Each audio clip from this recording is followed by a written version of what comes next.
My name is Paul Sergile. I'm Director of Engineering at ANCORP. I'm responsible for engineering operations, design control, estimating, and R&D.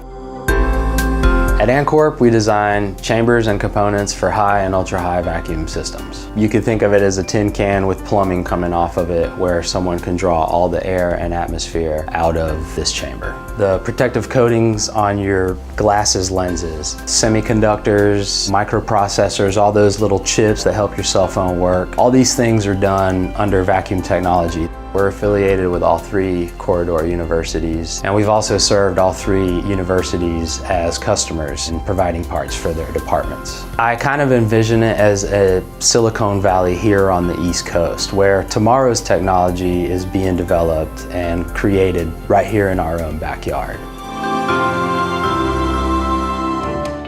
I can see growth in our industry within the corridor as more technological businesses develop. Many of the existing corridor companies and technologies already use vacuum technology, so as more technological businesses come to this area, the use of our technology is going to grow. ANCORP's motto is that we empower transformative technology to provide companies with the components that they need to further enrich our lives the same way that the cell phone and the computer has. Tomorrow's technology, if it's based on vacuum technology, will make everyone's life better.